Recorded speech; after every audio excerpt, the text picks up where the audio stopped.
Hi guys! Today I want to talk about the topic of observation and non-reaction. So when I say observation and non-reaction, I'm referring to the ability of being able to deal with a negative or toxic situation in a way that doesn't drain you and that helps you grow in your consciousness and helps you kind of maybe even access a deeper place of love and kind of be able to view things with compassion in a negative situation. So we all know that we can't get on with everybody. It's impossible to be best friends with everyone, and I think mostly we're all kind of fine with that. That's just obvious, right? And we also all know that some people, not only will you not get on with them, but you might kind of end up having a very toxic interaction with them, or someone who, like, sometimes you come across someone that might throw a very kind of heavy, negative, toxic energy at you, and especially if you're very sensitive, especially if you're someone that's very sensitive, empathic, you feel people's feelings, interactions with people really affect you because you care a lot about your relationships. I think it can get you down and make you feel extremely drained. And the thing is, when we have interactions like these, and someone that you don't really need to see, someone you can kind of cut out cold turkey from your life, that's completely fine. Because out of mind, out of sight, out of mind. Yeah. So if you don't need to see them, you don't need to interact with them, that's completely fine. But I think the issue arises when it's someone that you have to interact with on a regular basis. So for example, if it's someone you need to see every day as part of your job, or maybe it's someone in your family or someone in your extended group of friends, like someone you just can't avoid basically. And it's not good if it's a regular interaction that gets you down, because it's just not good for anybody if you have this interaction that leaves you feeling extremely drained and empty, and then you don't enjoy yourself, and you're not able to do what you had to do that day. And it's even worse when not only do you end up feeling drained, but you take on their negativity. So for example, if someone insults you and you just turn around and insult them back, it's like you completely lost yourself in that moment. I personally think that's actually really harmful for your soul, because in that moment you just weren't being yourself, and I think it's so painful to not be yourself, to look back and see yourself act in a certain way and you're like, that was not me. So that's an example of just taking on somebody's negativity, and I think it's just unnecessary, and it's so toxic. And then I think the other bad thing that can happen is that you might take on the negativity, but you might not retaliate externally, but on the inside you might start thinking really kind of toxic and negative things about the person, and you might go into this circle of negativity, a vicious circle of thoughts, you're thinking really bad things, why are they like that, it was so annoying, it wasn't even my fault, why did they say that, it's so unfair. And this kind of it's very easy for us to get caught up in this negative circle of thoughts about somebody or something, because I just read in a few different places that our mind, or the ego, I guess you can call it, finds it very easy to go into this kind of negative circle of thoughts, because its job is basically to protect us. It's always in survival mode, and actually when we feel attacked, when we feel that our interaction with someone is negative or toxic, I think it actually makes us fear for our safety, and the ego will jump in and we'll try and like analyze and like go over and over it again, and like, because it's basically going into survivor mode, right? You're going into your fight or flight instinct, and I think that's just like so stressful for your body. And that kind of inner circle of thoughts, I think, is even worse than just like retaliating and like kind of, you know, turning around and just saying something. I'm not saying that that's a good thing either, but I'm just saying this kind of, you know, inner space of negativity is just like even worse than that.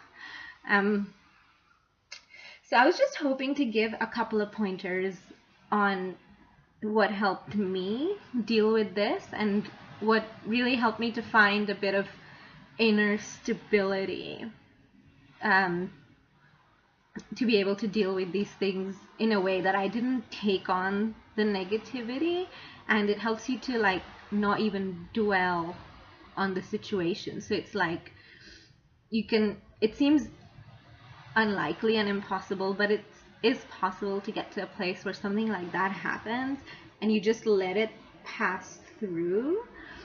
And it's not that you sit there like a doormat. That's not what I'm saying.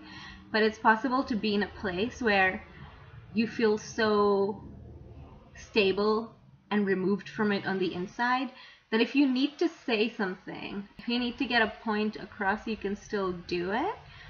But you don't have to do it in a way that it affects your soul and your heart. You don't have to do it in like a resentful, negative manner. It's possible to be in a place where you can react in just the most like peaceful, relaxed, detached manner, only to the extent that's required. So there were just a couple of things that helped me with this. One thing which I just go on about all the time, it's called a silence meditation. I think in some circles this is known as choiceless awareness, and I think in other circles it's known as vipassana. They might be kind of slightly different things, but the thing that I'm talking about is a technique of meditation which actually helps you silence your mind to the extent that you feel incredibly grounded and connected inside yourself. And the method of doing this is something that actually makes your inner being a lot more stronger and stable.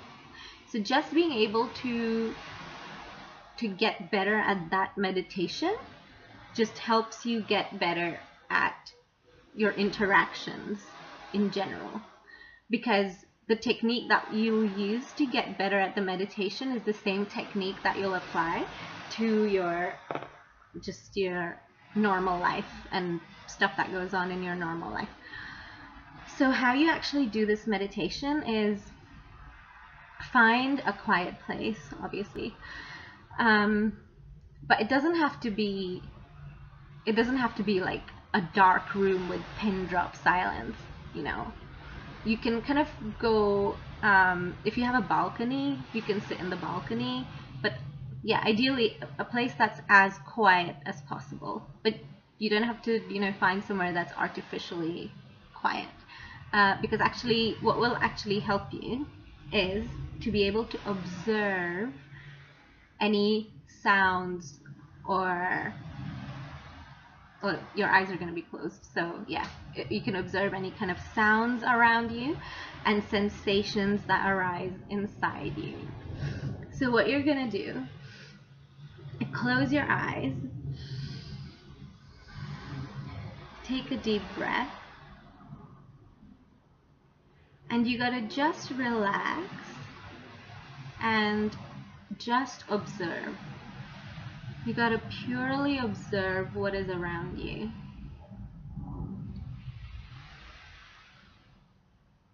So you might hear, you know, birds, children, whatever, depending on where you live, where you are. But try and be in a place where things are happening, but you're just observing, and your mind might have a commentary about what is going on, or your mind might have other things to say, like, this is so boring, this is silly, this is never gonna work, what the hell are you doing? Just accept it. It's fine. Just be okay with whatever your mind wants to say. Eventually, when you keep doing it, you'll notice that your attention, it goes down from your mind down to your kind of solar plexus region. So as much as possible, keep trying to breathe and observe. So eventually you're observing with your entire body. You know, this isn't a kind of mental observation, it's a whole body observation. So kind of like in your stomach region, it's kind of like using your stomach region to observe the sensations that are happening around you and inside you. As in, I guess what I'm trying to say is try and have some of your consciousness in your solar plexus region, and that will happen automatically if you just try and stay still for long enough. So just keep breathing. Don't try and do anything, but just keep breathing and keep observing. And what will happen also is you'll have sensations come up on the inside, like, you know, you might have like anger come up, you might have negativity, you might have pain, grief, you might have, you know, all kinds of sensations that desperately just want to get out of your being. They want to leave. So just observe them as well. Don't offer any resistance. I think it helps to look at it in a way that all these emotions, they're just making a temporary home within your being. They're not actually there. They want to leave. They're just a buildup of stuck energy. And any thoughts that are like coming up and that are resisting the present moment, that are resisting the observation, again, they're just, you know, they're just the kind of mind rambling from like having been conditioned to thinking in a certain way. So basically it's just all your old conditioning, you know, that will just start coming up when you're silent. It's inevitable. But just keep observing it. Just keep observing. And eventually you'll notice that it becomes easier and easier for you to not stick to things that come up. So you'll notice that something will come up and you'll so strongly feel the detachment from it in your being that it'll be no problem letting it just slide away. And you'll be more welcoming to whatever's inside. And you'll be in a place, you know, deep inside that you'll have a completely different perspective of what's important and what isn't, what needs a reaction and what doesn't. That next time you're in a negative situation, you'll be extremely conscious of what is to do with you and what isn't to do with you. And you can choose in that moment to just not be part of this situation. You can still say, if you need to say something, you can still assert your opinion or your point, but without giving it your heart and your soul. And I think that stability, it just helps you so much. It just helps you be so much more like peaceful and calm and like get on with your day and doing what you need to do. And actually, the more you observe and have your focus within yourself, your attention, you start feeling also there's like a place of love, like underneath all the layers of the conditioning and the emotions that come up, you'll start feeling a deep place of love. It's something I can't really put into words, but when you attempt the meditation, you might come across this well of love. And when you get there, you'll see how much love you have inside for everybody. And in that love, you'll be like, yeah, okay, no big deal.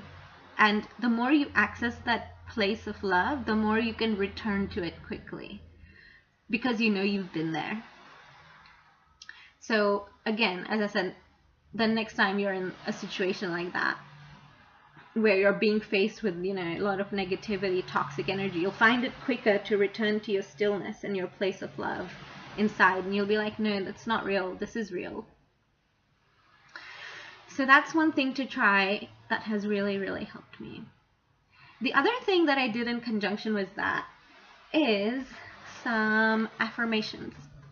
And I know people, talk about affirmations and stuff. And I think if you're new to this kind of thing, I can see how it's very hard to believe that, just saying a bunch of words is going to change things. But it's actually not about changing something that's happening on the outside. In my experience of affirmations, literally any affirmation that I've ever done, and I've done loads of affirmations, that's probably something I would want to share another time. But I've done affirmations on health, on jobs, on peace, on everything, you name it. And what I realized is really the objective of affirmations is to just get you to calm down about that thing and to feel differently on the inside.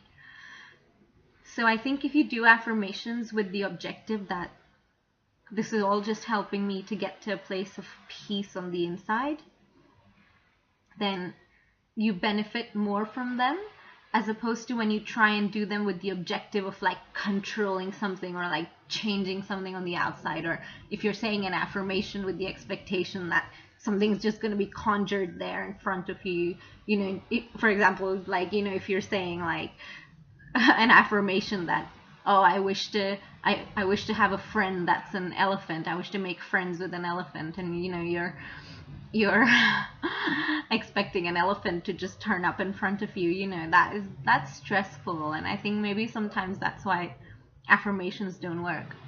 Obviously, if you maybe this is a bad example, but obviously if you did the affirmations that, yeah, I would love to have a good connection with an elephant, and then maybe you feel calm about that, and then you'll probably have a calm connection with your inner being about it that will guide you and say, well, go to freaking like animal reserve and you'll meet an elephant. You know what I mean? Kind of. Not really. That wasn't the best example, but what I mean is, when you're doing affirmations, do it with the objective of changing something within you, in your being, as opposed to changing something on the outside. So a brilliant book that I've read, it's amazing. It's called The Power of Your Subconscious Mind. Can you read it? By Dr. Joseph Murphy. And if you're interested in, the subconscious mind, the universe, and things like that, I would really, really recommend it, because the affirmations in this book, you wouldn't believe it if I told you how they work. But specific to the thing that we're talking about right now, this specific affirmation has really helped me. And I'm going to read it out. So it says, I think, speak, and act lovingly, quietly, and peacefully. I now radiate love, peace, tolerance, and kindliness to all those who criticize me and gossiped about me. I anchor my thoughts on peace, harmony, and goodwill to all. Whenever I'm about to react negatively, I say firmly to myself, I think, speak, and act from the standpoint of the principle of harmony, health, and peace within myself. Creative intelligence leads, rules, and guides me in all my ways. I mean, it has really helped me a lot to say those affirmations, that affirmation, when I was maybe feeling like very disturbed on the inside, like, very negative flow of thoughts that I couldn't stem And at the time, maybe I wasn't that great at the, meditation. And it really helps to focus your attention in a different way. And you'll be surprised how like focus works. So the more you focus on like kind of proclamations of love, peace, and harmony, it trickles down onto the way you're feeling, and your emotions follow suit. And it really, really works, but you have to try it to understand it. The way I do my affirmations specifically is I have this like necklace of beads, kind of like prayer beads, but I guess you could use any kind of necklace of beads. And I just count them along. So the first bead, I'll say the affirmation and then go on to the next bead and say the whole affirmation again. But it really, really helps. And I think especially doing it just before bed or doing it in the morning helps a lot, because those are the times where you're really kind of like, relaxed and connecting with yourself a lot. And, your being is just more open to things like that. At that, to new ideas and like to reflection. So yeah, I feel like the silent meditation and the affirmations, they really help me deal with situations like that a lot better. And I think as a result now, I feel like I almost have like a lot of compassion towards someone who does that to me, because I just think I can return to my place of peace and love, and I'm not going to get sick from any negativity about this. And that's the most important thing to me. And just being able to return to that, and the fact that I have this really powerful tool to turn to, that I'm in charge of how I feel, I'm not going to get sucked into any negativity. It really makes you feel very powerful and in control. So definitely try it. If you have any questions, I guess you can leave them in the comment section below. If this helped even one person out there, then I would feel really happy about that. So yeah, that's my video for today. Have a nice evening. Bye bye.